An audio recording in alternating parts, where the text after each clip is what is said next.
Achei que estava tendo um infarto, mas era ansiedade generalizada. Juliana Talala descobriu que seu distúrbio não era físico. Bem-vindo ao canal Código de Pai Motivacional.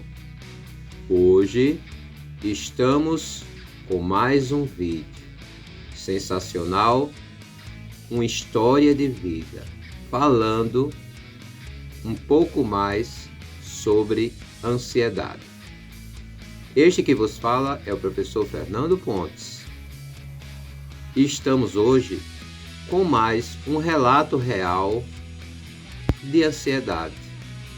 Uma história que vai te tirar dúvidas, vai te incentivar, vai fazer com que não desistas e continue firme nesta luta.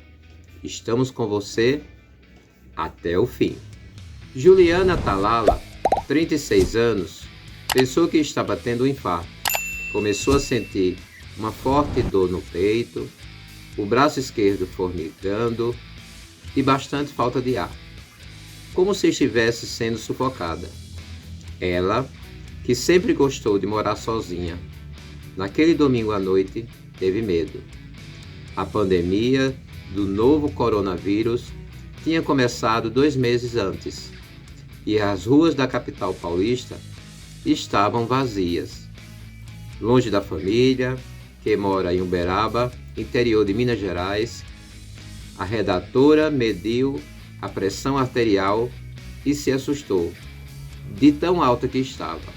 Até lhe passou pela cabeça chamar o SAMU, mas em vez disso, decidiu tomar um analgésico e se deitar. Continuou ofegante até adormecer. No dia seguinte, procurou um médico, desconfiada de que estava com um problema sério no coração.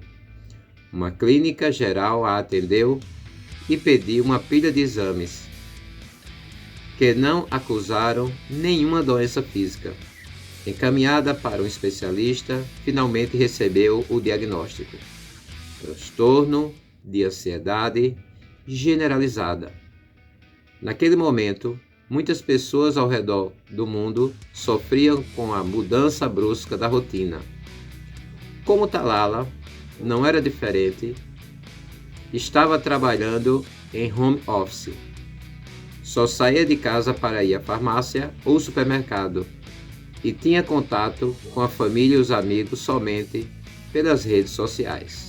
Conseguiu levar a situação por um tempo, mas quando viu que aquele estilo de vida poderia se arrastar indefinidamente e que a vacina não chegaria tão cedo, a preocupação tomou conta dela. Talala temia pela família e por ela mesma.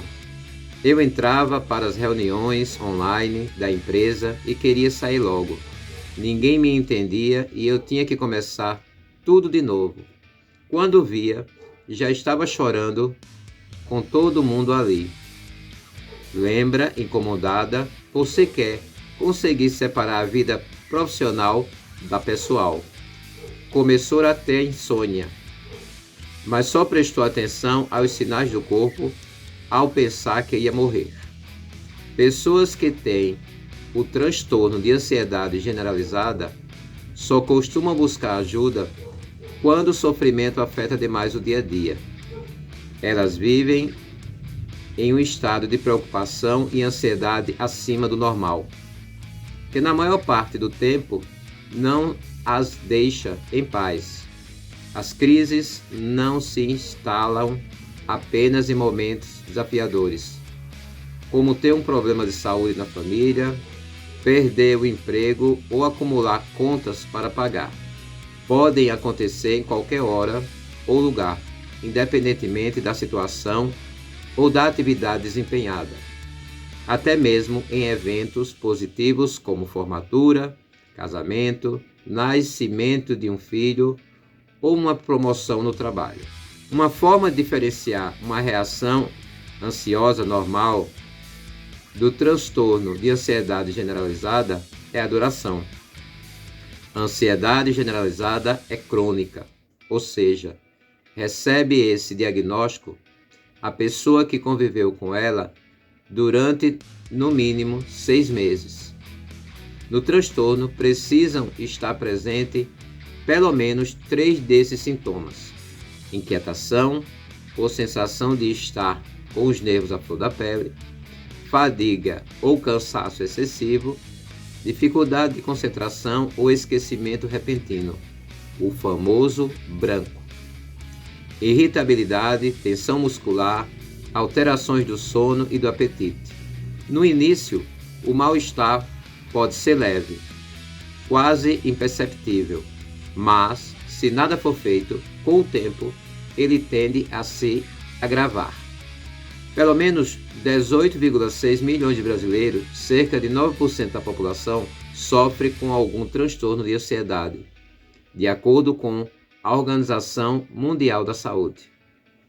Além do fator genético, a superproteção dos pais, as adversidades da infância, a inibição à afetividade negativa e o comportamento de evitar danos pode levar à ansiedade generalizada. Pessoas naturalmente mais ansiosas, preocupadas, sobrecarregadas e que vivem sob pressão também são mais propensas a ter o transtorno. O gatilho pode ser um excesso de tarefas e responsabilidades, mais do que a pessoa dá conta. Os problemas que ela não se sente preparada para resolver. O transtorno de ansiedade generalizada ainda pode ter origem em uma experiência traumática. No caso das crianças, o transtorno pode se manifestar quando elas são cobradas a ter resultados excelentes em tudo o que fazem, como tirar a nota máxima nas provas da escola. Algumas até passam mal nessas horas. Já os adultos costumam desenvolver esse quadro pela preocupação exagerada com o trabalho e a família. Em ambos os casos, ele não vai embora facilmente. Geralmente, os estados de ansiedade generalizada acontecem em momentos da vida. Tem indivíduos que flutuam dentro desses estados por meses, às vezes até anos. Como em tudo na vida, a prevenção também é importante para a ansiedade generalizada. Ela é feita com relações saudáveis, positivas e amorosas, com familiares e amigos, com atividades prazerosas e escolhas positivas, algo que deve ser construído desde a infância. Também é preciso haver práticas escolares mais democráticas e tolerantes, estimulando o respeito mútuo, a resiliência e a convivência saudável com a diversidade. Meu querido filho, minha querida filha, o tema é um tema muito abrangente. Se desenvolve muitas enfermidades através de um transtorno de ansiedade generalizada.